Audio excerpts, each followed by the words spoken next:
Hey guys, let's talk about pricing wedding cakes today.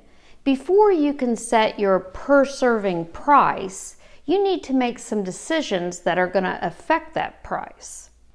For example, are you going to offer free delivery and setup?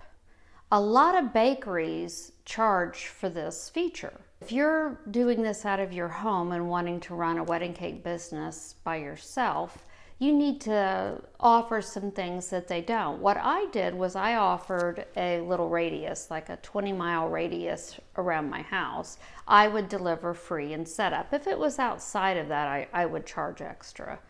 But you need to make that decision before you set your price. Another decision is, are you willing to put live flowers on a cake?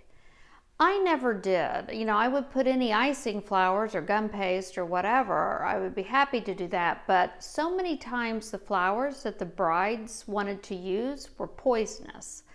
And I just didn't want to have to deal with that. So if a bride really wanted, fresh flowers on the cake, I would just coordinate with the florist to arrive at the reception hall when she or he is there and let them put the flowers on the cake. That was me. Again, that's a decision you'll need to decide. Are you going to include the use of a cake stand in your price, or are you going to have them to rent for an additional price? Either way, make sure you get a deposit large enough to cover the cost of the stand should the bride not return it. And yet another decision is, what are you going to do about the top tier of the cake? Are you going to give that to them free, or are you going to charge for it?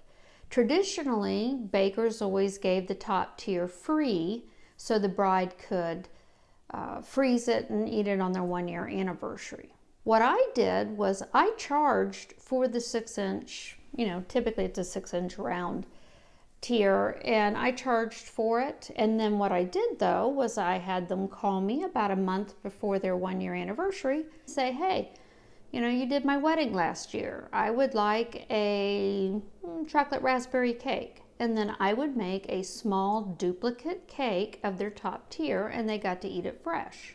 To celebrate. They didn't have to worry about freezing. Who wants to eat a year-old frozen cake? Ugh. So the brides were really happy. I got paid for my work.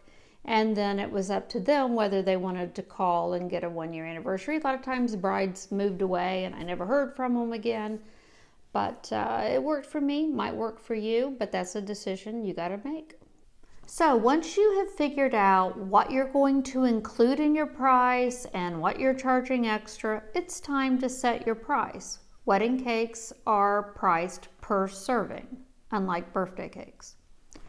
And just like in the last video where I talked about pricing birthday cakes, you'll need to know what your competition is doing. You need to compare your skills to them. A great way to find that out is to attend a bridal show. Go in as a spectator. Now, for the record, if you're wanting to seriously do wedding cakes from your home, you're going to eventually need to be a vendor at a bridal show, because that's where you'll get 80-90% of your brides. Your cake orders will come from there.